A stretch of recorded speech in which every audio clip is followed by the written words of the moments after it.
Yes, let's have a look upon one more fundamental right related to the right to freedom, and that is article number 20. Means the provision related to fundamental right under article 20 we are going to discuss. See,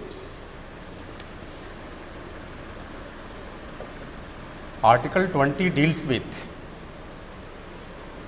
the provisions related to protection in respect of conviction for offences. Okay. It deals with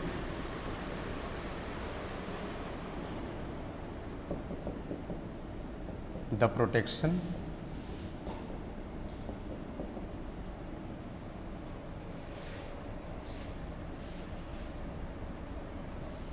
related to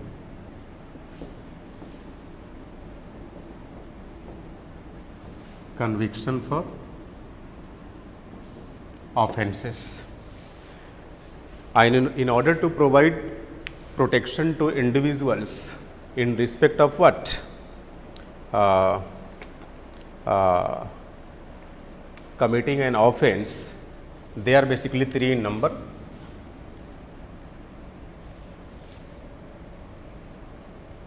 Means three set of protection be provided to an individual when he has been convicted in any criminal offense, that is basically given via means of three different classes of article 20, that is article 20 class 1, article 20 clause 2, and third one is article 20 clause 3. Okay. Means under article 20 via means of these three different clauses, some sorts of protectionist measures are given to a convict who has been convicted for committing an offense. These elements of protection are, first one is no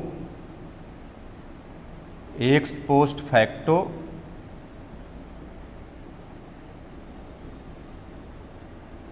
criminal legislation, remember, not civil legislation. No ex post facto criminal legislation. Second one is no double jeopardy, and third one is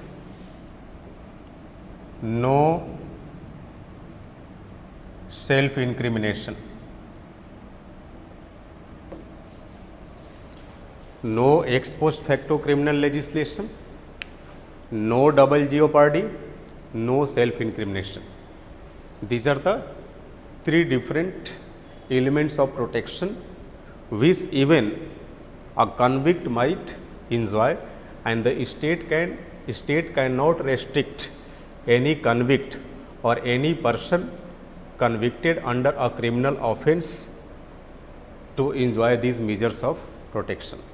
Anyway, see, what is meant by no ex post facto criminal legislation? Try to understand it in simplest possible term. Suppose an individual has committed a crime, and this crime has been committed, suppose on June 10, 2020. June 10, 2020. Today is basically June 19, 2020. Okay. But 5 days, see, an individual has committed a criminal offense on this particular date, and in that particular offense which has been committed by the individual, or you can say that person, the punitive measure assigned over committing such act is basically a jail term of 5 years. Is it okay? Means whatever the offense which has been committed, or rather you can say criminal offense which has been committed dated June 10, 2020, it's subject to a punitive measure of 5 years jail term. Fine. Okay. But 5 days later, suppose on June 15, 2020, there came out another criminal legislation over the same offense, and in the new legislation, the provision of punitive measure was increased from a jail term of 5 years to 7 years. Means for the same offense, if an individual, who has committed a criminal offense on date 15 or aftermath, it is obvious that they would be subject to 7 years jail term. But since you have committed this offense before the legislation of this new law, and according to old law, there was a punitive measure of 5 years jail term, it means that no matter whether a new legislation makes some sort of stringent punishment, you would be awarded only that punishment which was existed during the time of commissioning of the offense. So, you won't be provided a jail term of 7 years, rather you will be provided a jail term of 5 years only. So, the date of commencement of offense must be taken into account, and at the same time, what was the existing punitive measure was there, punishment related aspect was there, the same aspect would be applied upon you, not the changed aspect of punishment. This is what meant by no ex post facto criminal legislation. Is it okay? Yes. Means in due course of providing a punishment to a criminal means who has committed criminal offense, it must be taken into account that what was the provision of punishment during the time of commencement of the offense, during the time of committing the offense. Okay. Accordingly, the punishment would be incurred upon the criminal. Otherwise, no any newly made criminal legislation would be applied upon the criminal. This is what called ex post facto, no ex post facto criminal legislation. Second thing, no double jeopardy. No double jeopardy. Double jeopardy means suppose an individual has committed a crime, okay, and for a single crime he cannot be punished twice. This is what meant by no double jeopardy. Means an individual cannot be punished more than once for the commissioning of an act. For example, suppose you have committed a criminal offense and the court has given you a punishment of 5 years. Similarly, another term of punishment cannot be incurred upon you. You would be punished only once for commissioning the offense. But see, if a civil punishment is applied upon you, that punishment would not be included with the criminal punishment, and that can also not be subjected to double jeopardy. Means in one hand, if you have been awarded a jail term of 2 years, and at the same time you have been charged with a fine of rupees 5 lakh, means in one hand you have been given a jail term of 5 years and you have been charged with the sum of rupees 5 lakhs. Here the punishment of 5 lakh means giving 5 lakh and going for a jail term of 5 years, they are not considered under the ambit of double jeopardy, because fine is basically a subject matter of civil affairs, not a criminal affairs, and double jeopardy is applied only in criminal context. Yes, 5 years jail terms in one hand and again 3 years jail term, they cannot be considered under double. They cannot be considered here, means you would be kept free from suffering those punishments. Means once you provided a particular time period of jail term, that is enough two jail terms cannot be provided to you. This is what meant by no double jeopardy. One jail term plus some sort of fine, they can be incurred upon you, and that shall not be considered under the ambit of double jeopardy. Okay.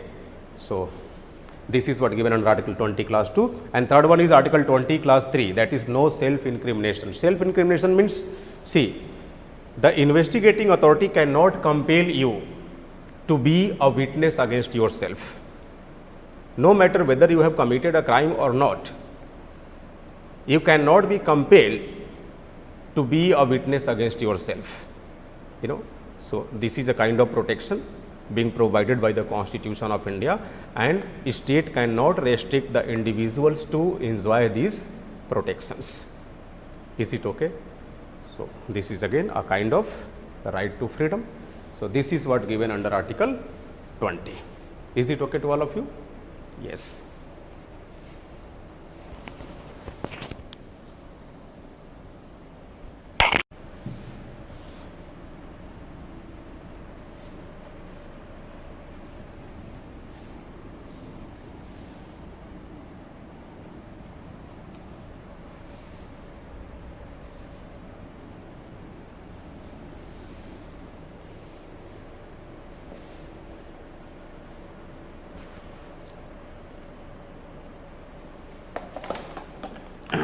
Yes. Now, let us have a look upon the right to freedom given under Article 21 and see which kind of freedom has been mentioned under Article 21.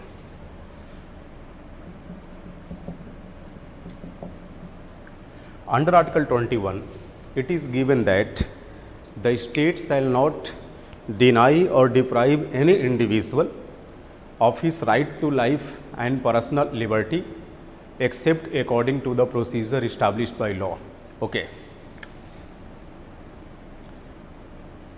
The state shall not deprive an individual of his right to life and personal liberty except according to the procedure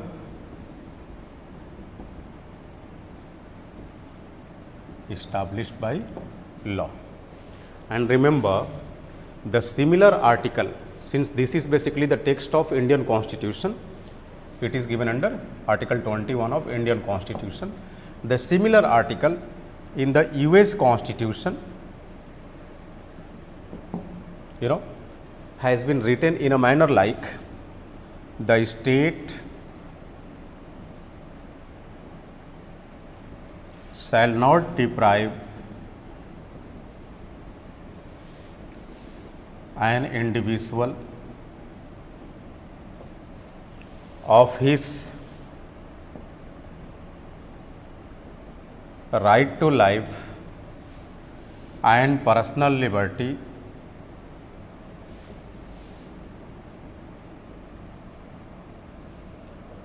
except according to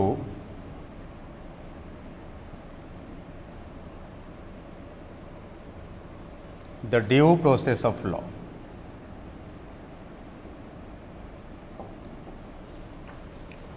I will provide you the comparative interpretation over the text of this article given in two constitutions, one the Indian Constitution and other the US Constitution, when we shift upon the Tier 2 syllabus. But for the time being, just for the sake of making you remember, about the provision of these two articles I have written there. One is the due process of law, other is the procedure established by law. Since the provision of ours, that is whatever you find above, that is this one, it incorporates the phrase the procedure established by law. It means that the Constitution provides the right to freedom, a kind of right to freedom to individuals under Indian Constitution against the arbitrary behavior of state. Okay. Here Article 21 explicitly states that no authority or no government,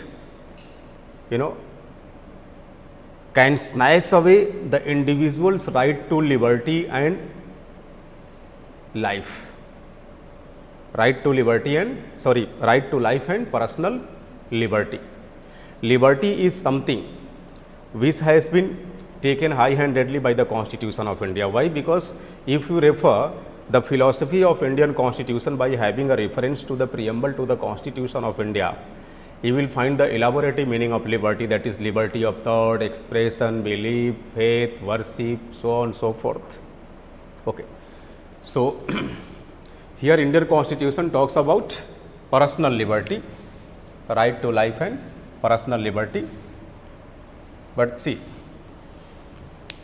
one thing which is very noticeable out of the text of Article 21 is, it does not outrightly restricts the state, or you can say it does not exclusively restricts the state to take away the right and personal liberty of individual.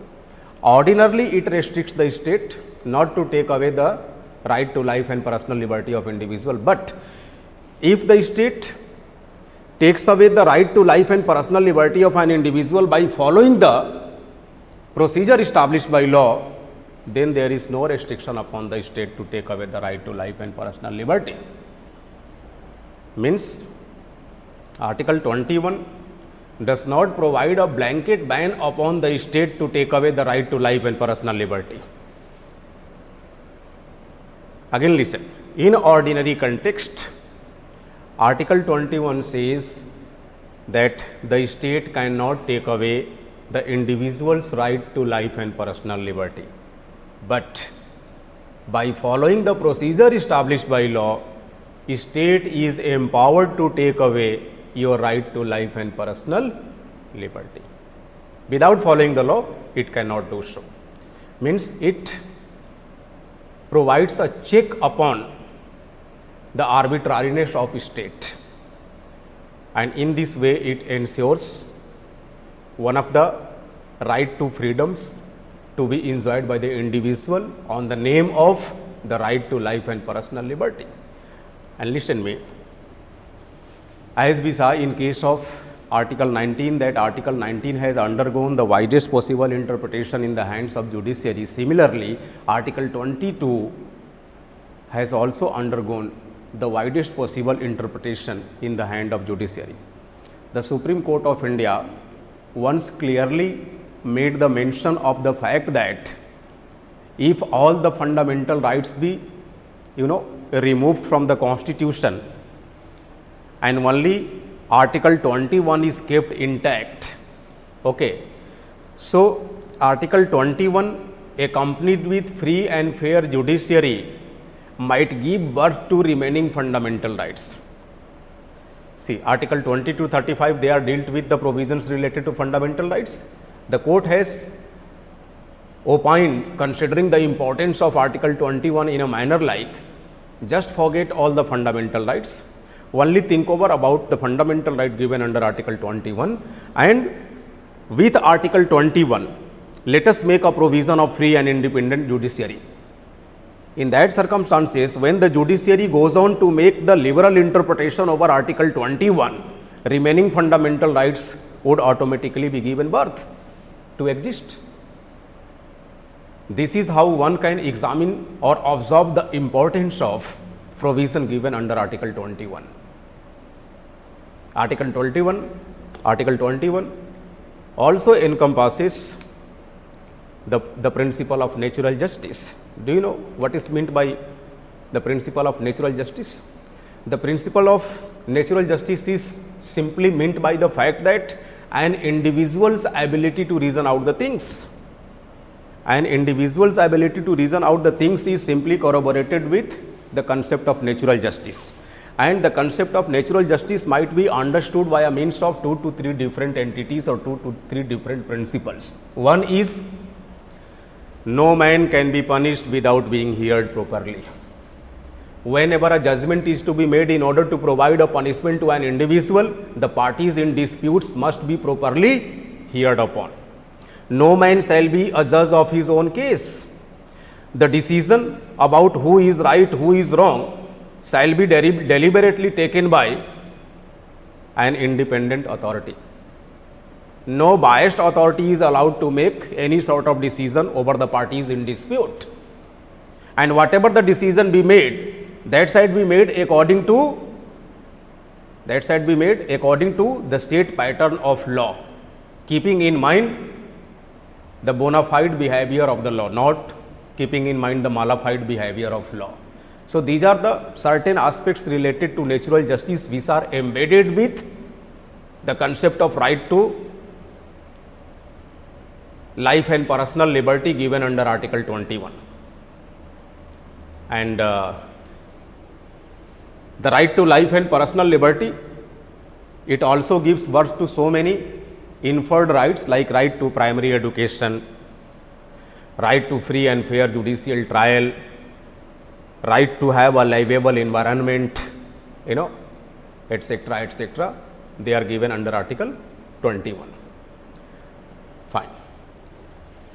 We will discuss it in depth in our second tier of preparation.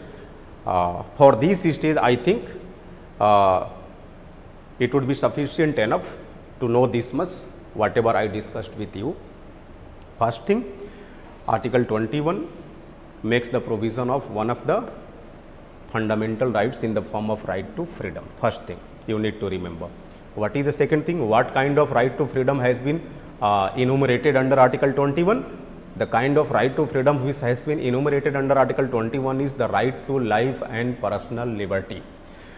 What has been given in the context of the right to life and personal liberty under Indian Constitution via means of Article 21? It is given that the state shall not deprive an individual of his right to life and personal liberty. But in what manner he can, in what manner the state can deprive you of the right to life and personal liberty? By following the procedure established by law.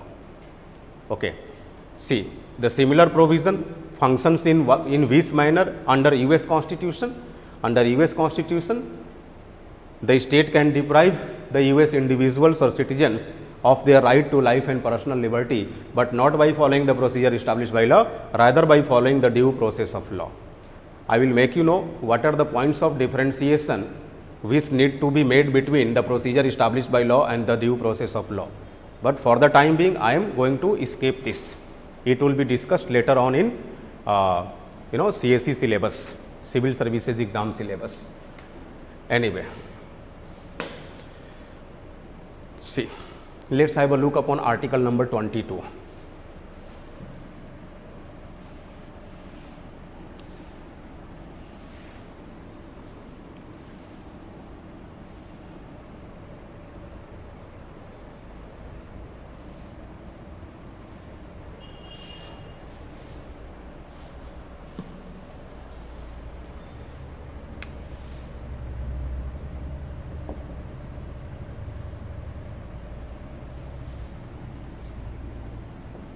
It provides certain protection to the individuals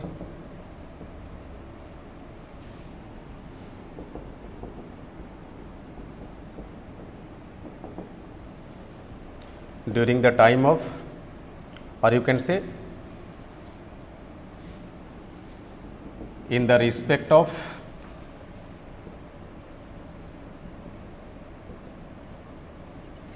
arrest and detention. In the respect of arrest and detention. Suppose a particular individual is about to be arrested by the authority. Even in that situation, the said individual has been provided with some sort of right related to freedom under the ambit of Indian Constitution. Now, what are those rights? Those rights are like, first, whenever an individual is to be arrested, the ground of arrest must be conveyed to the individuals as well as their near and dear ones. Means the ground of arrest must be stated, first thing.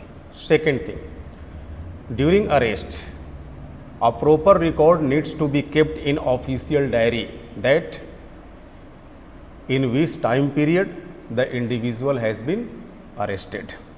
What is the date of arrest of the individual? Okay, they must be kept in the form of record. Another thing is, once an individual is arrested, he must be put in front of the office of nearest judicial magistrate within a time period of 24 hours. But remember, here the time period of, during calculating the time period of 24 hours, okay, the intervening holidays and the time is spared during the journey of the suspect, that shall not be taken into account. Okay. So, after deducing the intervening holidays and the time taken in journey, means in remaining box the 24 hours time period is taken into account. Fine. Once he is kept in front of the judicial magistrate, a free and fair inquiry needs to be carried out.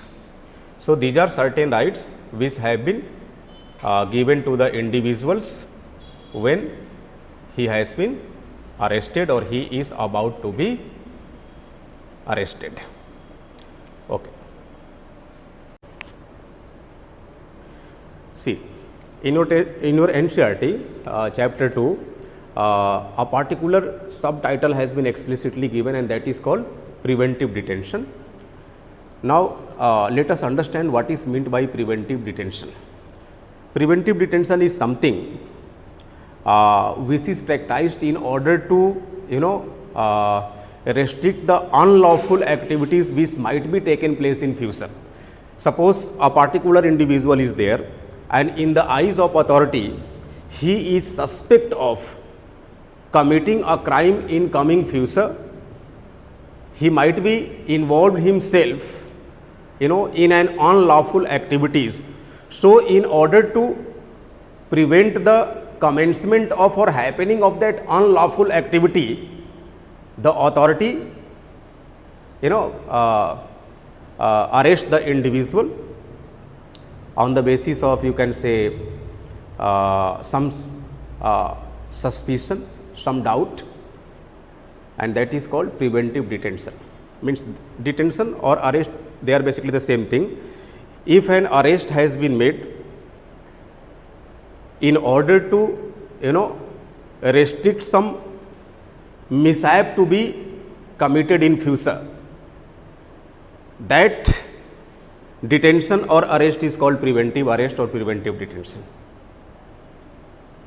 Generally, you oftenly see in newspaper or media that a particular politician or politicians of Jammu Kashmir Valley, they have been arrested, or they have been home arrested, rather you can say. That home arrest is basically a kind of preventive detention, because in the eyes of authority they are basically the suspectful ones. They are basically the suspect ones.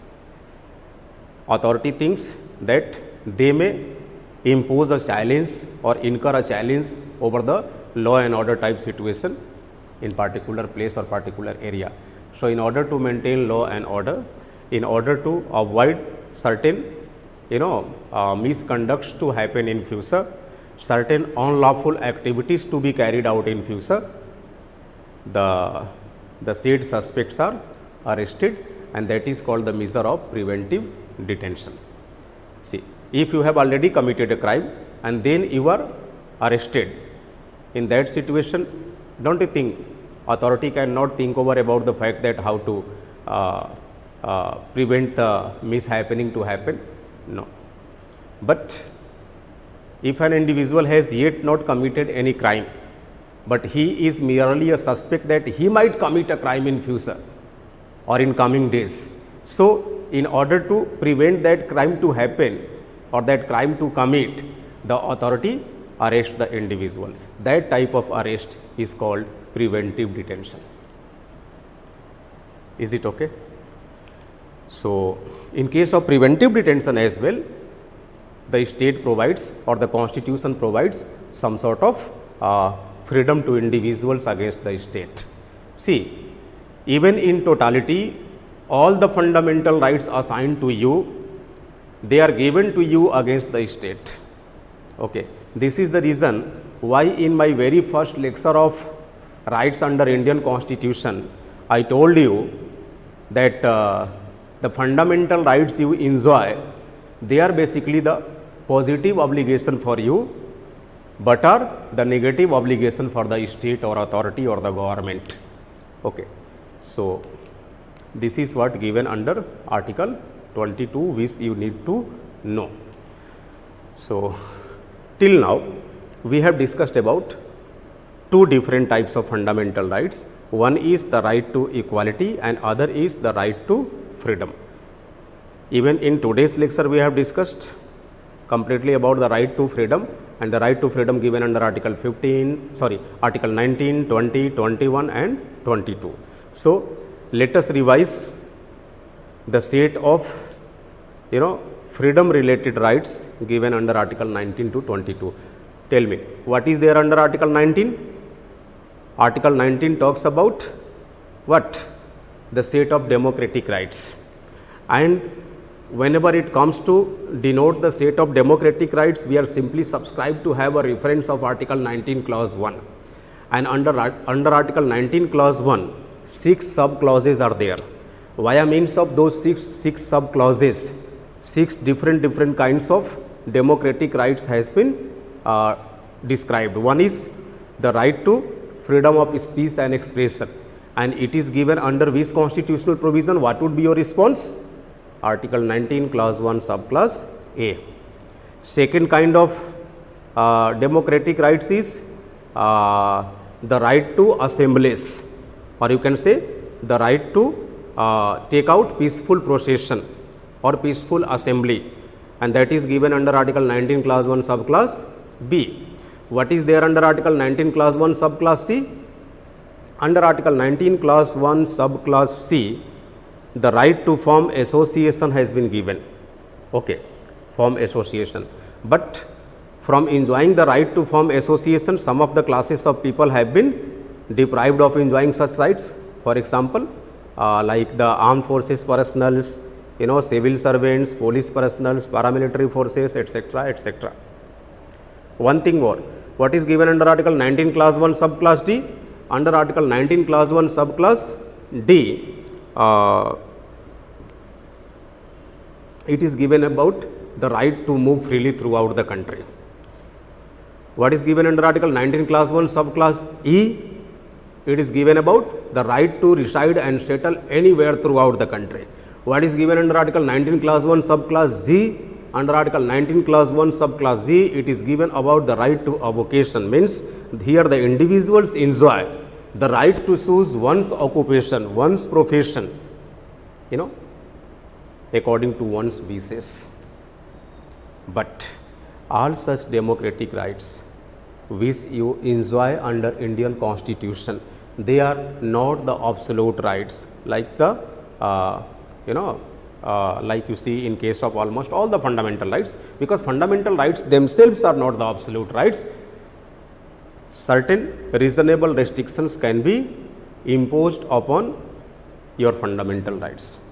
Similarly, the fundamental rights given in the form of a set of democratic rights under Article 19 clause 1, they are also subject to reasonable restrictions. And what are the grounds of such reasonable restrictions? The grounds of such reasonable restrictions are in order to maintain the unity and integrity of the nation, the sovereignty of the nation, in order to maintain India's overseas relation with foreign countries, in order to maintain public peace, public order in our society, in order to uphold the degree of morality in our society, decency in our society, in order to look after the interest of scheduled tribes in our country. These are basically the grounds on which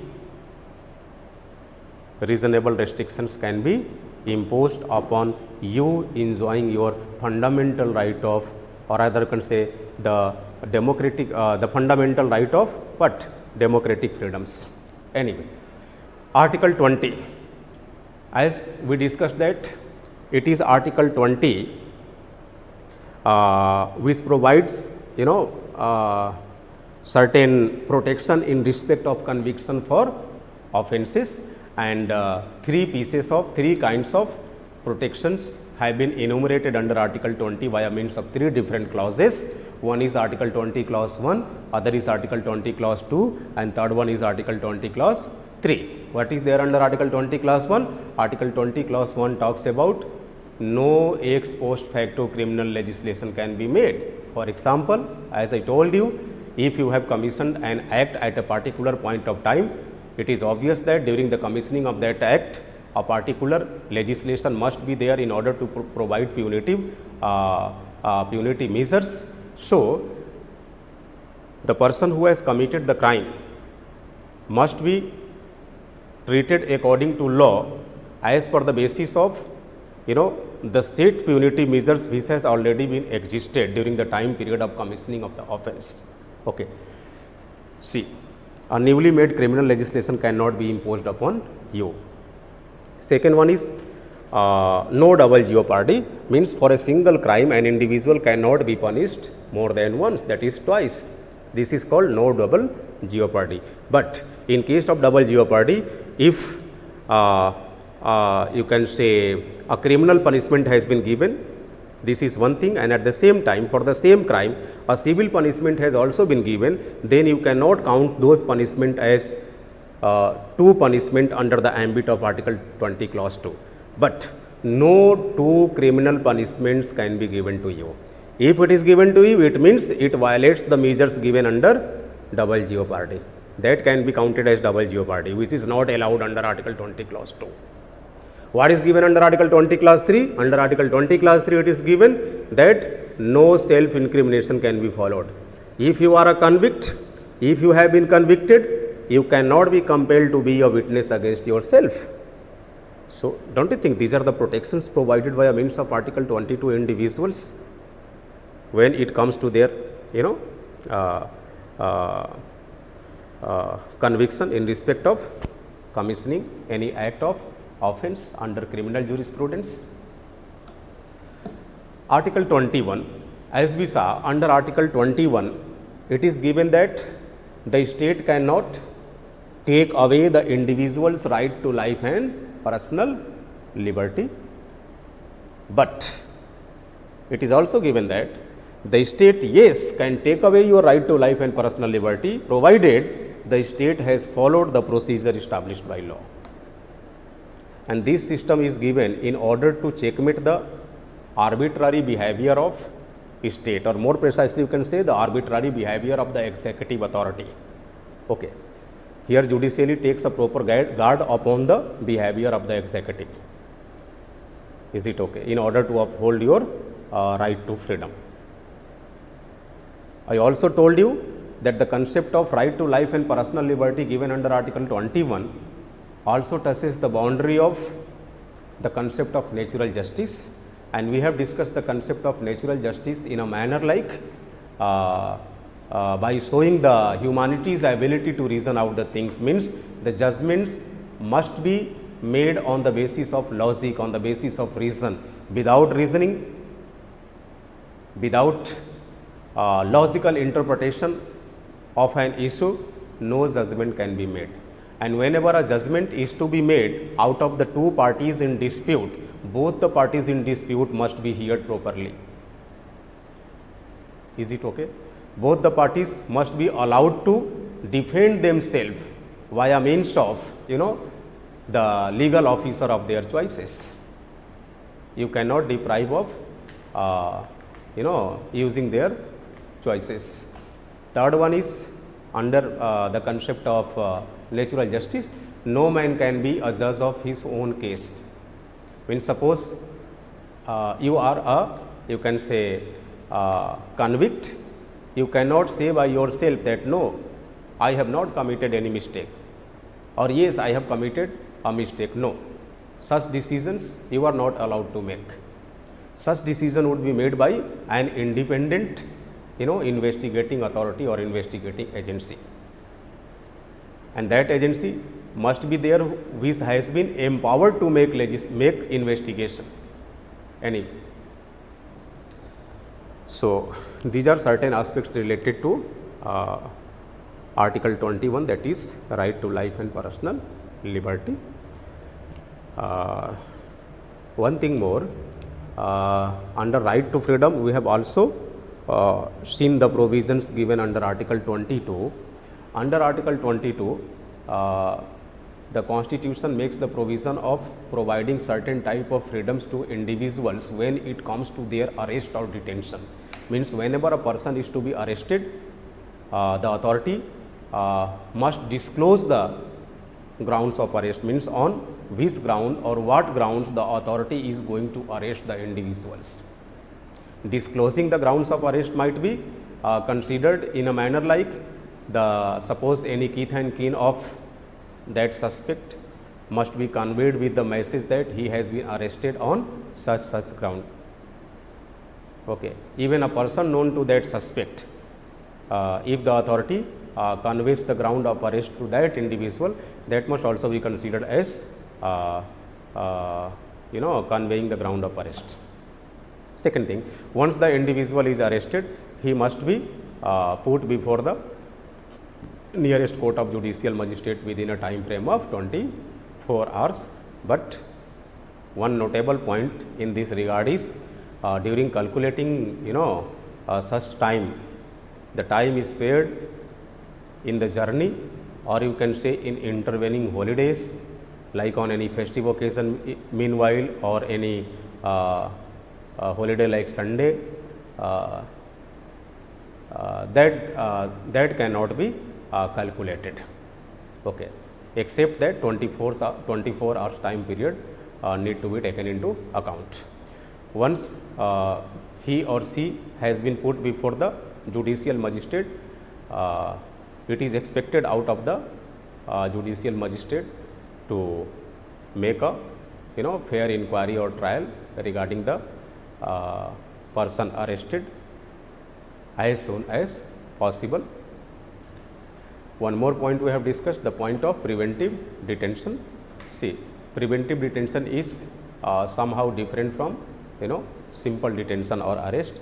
Preventive detention, they are largely made in order to prevent an unlawful activity to happen in future. It is basically a preventive measure, and that measure is taken by a means of arresting an individual. Okay. Under the preventive detention law, an individual need to be put before the office of judicial magistrate as quick as possible, as soon as possible. The trial must be carried out in a very brisk manner, rather you can say, and when the period of preventive detention is to be enlarged, in that situation a committee is constituted, and that committee would be comprised of retired judges of higher judiciary. Even serving judge can also be the member of that committee. So this is what given about preventive detention in your NCERT textbook. In this way, we have accomplished right to freedom and all the constitutional provisions in the form of Article 19, 20, 21 and 22 under the right to freedom. In tomorrow's lecture, we shall try to discuss about the remaining pieces of fundamental rights, that is the right against exploitation given under Article 23 and 24, the right to religious freedoms given under Article 25 to 28, cultural and educational rights given under Article 29 and 30, and finally the right to constitutional remedy given under Article 32. Under the ambit of Article 32, we will also try to have a look upon a particular type of jurisdiction being enjoyed by the higher judiciary, that is the Supreme Court vis-a-vis the high courts, and that is about the writ jurisdiction. What are the different kinds of writs being issued by the higher judiciary, namely the Supreme Court and the high courts. Okay. And accordingly, we will try to accomplish chapter number 2 of 11th standard NCERT by tomorrow itself. Is it okay? So, thank you so much. All the best. Take care.